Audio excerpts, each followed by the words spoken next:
O primeiro cara louco o suficiente para tentar voar em qualquer coisa elétrica foi um francês 140 anos atrás. O principal problema naquela época é que as baterias não eram exatamente duráveis ou potentes. Apple, Tesla, Samsung, as baterias modernas duram muito. Bem, na verdade não. Mesmo a maior bateria de um carro elétrico não conseguiria manter um avião no ar, pelo menos não por muito tempo. No momento, 400 gramas de combustível de avião tem quase 60 vezes mais energia do que uma bateria normal. Seria necessário fazer o tanque de combustível 60 vezes maior e enchê-lo com baterias. Mas as baterias são pesadas. Portanto, você precisaria tornar o avião elétrico mais potente para suportar o peso. Então você precisaria de ainda mais baterias, o que significaria mais peso. E então você precisaria fazer um ainda maior. Você entendeu? Mas os engenheiros estão tentando encontrar um equilíbrio. Em 1973, 2 deles colocaram um motor elétrico em um planador e ele voou por 14 minutos. Na verdade, não é muito tempo para voar para qualquer lugar, mas ainda assim foi o primeiro voo realizado com uma aeronave elétrica. Alguns anos depois, um outro avião ficou no ar por 35 minutos. Seu motor elétrico tinha apenas 3,5 cavalos de força e sua bateria era emprestada de um helicóptero Hughes 500. O teto do avião tinha painéis solares sobre ele. Mas quanta carga você vai conseguir carregar em 35 minutos? As coisas são muito mais fáceis quando se fala sobre aviões sem piloto. Na maioria, eles são muito mais leves, sem humanos, sem poltronas, sem portas ou janelas extras, zíperes. A sonda Pathfinder da NASA estabeleceu um recorde mundial para uma altitude de 21,5 km sem motores a jato, sem combustível, apenas com uma bateria muito forte. Em 1990, o Sunseeker 1 cruzou os Estados Unidos com um motor elétrico. Foram 21 voos e 121 horas no ar. A maioria dos aviões comerciais normais faz isso de uma vez só e leva apenas cerca de 5 horas. Depois disso, a tecnologia começou a ficar muito melhor. Hora do Solar Impulse. Que grande nome para uma banda! A envergadura desse gigante era quase igual à do Airbus A380, o maior avião de passageiros do mundo. Mas seu peso total era basicamente o mesmo de uma SUV. Nele foram colocadas enormes asas cobertas de painéis solares. Dessa vez, eles realmente recarregaram o avião enquanto voava. Ele poderia permanecer no ar por um tempo incrivelmente longo e viajar grandes distâncias. Como parte de sua viagem ao redor do mundo, passou quase 5 dias no ar e viajou mais de 6.500 quilômetros entre o Japão e o Havaí. Por que demorou 5 dias? Porque ele vai a pouco mais de 70 km por hora. É como se fosse uma vovozinha dirigindo numa rodovia. E você não pode simplesmente pegar e construir um avião. Primeiro, você precisa passar por um difícil processo de certificação. Cada parafuso, porca, pino, cada centímetro do seu novo avião precisa ser testado por segurança. Isso leva tantos anos que muitos sonhadores seguem outro caminho. Eles pegam uma aeronave existente, jogam fora o velho motor a gasolina e trocam por um elétrico.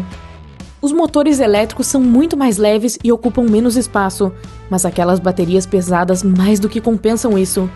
Esses aviões tunados até decolam, mas só podem voar distâncias curtas, o que é incrível. Os aviões a jato emitem cerca de 1 bilhão de toneladas de gás carbônico por ano. Eles são os maiores responsáveis no jogo da poluição, mas metade de todos os voos no mundo tem menos de 800 quilômetros de distância. Uma coisa é colocar um avião gigante no ar para viajar de Nova York a Paris, mas é totalmente diferente se você só precisa voar de Nova York para Washington ou de Seattle para Vancouver.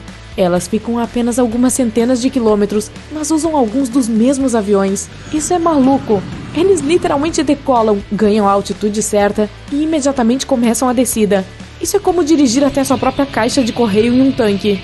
Cada hora no ar custa milhares de dólares às companhias aéreas e libera uma grande quantidade de gás carbônico na atmosfera. Então, vamos fazer isso. Passo 1. Substituir os aviões bebedores de combustível por aviões elétricos. Será muito mais barato para todos, mais silencioso e mais limpo. Feito. Só temos um problema. Os aviões elétricos só podem levar 1 ou 2 passageiros por vez, que são o piloto e o copiloto. A solução? Construir um avião elétrico do zero. Aviation Alice. Ela pode ser a primeira aeronave comercial completamente elétrica, transportando 9 passageiros e 2 tripulantes, com a aparência de um barco virado com 3 hélices, 2 nas asas e uma atrás da cauda em forma de V.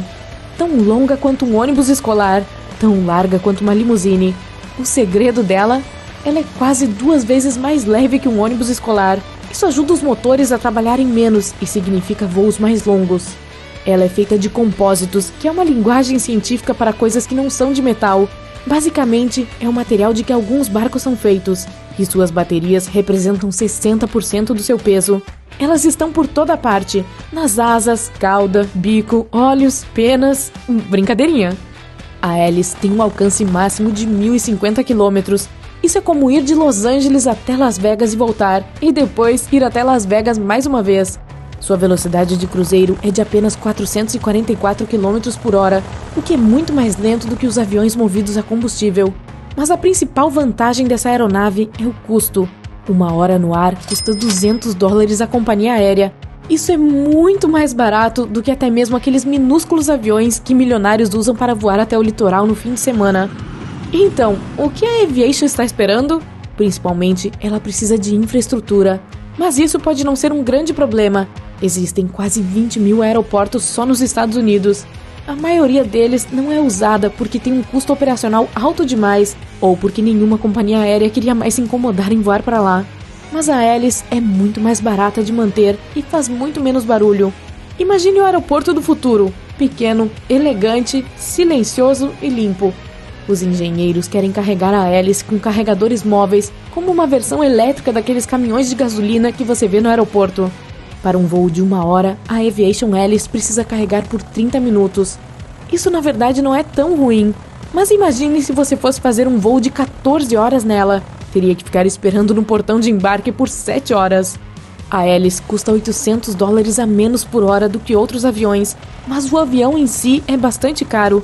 Tipo $4 milhões. Ainda assim, é apenas um pouco mais do que um daqueles jatinhos particulares. A Aviation Hélice está se preparando para um voo totalmente certificado em 2022. Isso significa que levará apenas alguns anos para que os voos regionais se tornem elétricos, pelo menos alguns deles. Mas se os aviões elétricos querem jogar nos grandes campeonatos, eles precisam resolver o mesmo velho problema das baterias.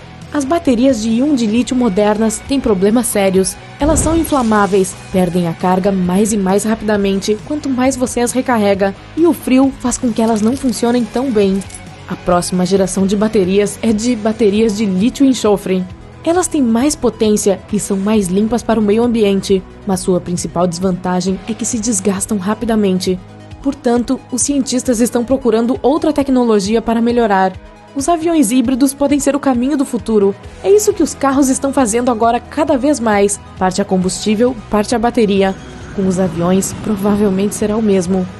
Já existem aviões leves de 2 lugares que usam um motor híbrido. A aeronave decola silenciosamente com a energia armazenada em suas baterias. Uma vez que está no ar, ela muda para combustível. Alguns motores realmente carregam a bateria enquanto estão funcionando, como acontece com a bateria de um carro. Aviões elétricos não são a única solução para o futuro. Algumas empresas estão trabalhando em aviões de biocombustíveis, que funcionam com energia alguma coisa óleo vegetal. Mas esses aviões também são muito pequenos. Provavelmente, o próximo grande sucesso a atingir a indústria aérea serão os aviões sem piloto. Os computadores já fazem grande parte do trabalho pesado. E se você voar longas distâncias, a maior parte do voo já é feita no piloto automático. Mesmo que seja muito estranho pensar que não há ninguém lá pilotando seu avião, a maioria dos problemas é causada por erros humanos. Então, sem humanos, sem erros? Quem sabe? A maioria dos clientes diz que não gosta da ideia, mas isso provavelmente mudará em breve. Eu me pergunto se eles vão colocar robôs com inteligência artificial como tripulação de cabine, ou se minúsculos drones voarão pela cabine servindo bebidas.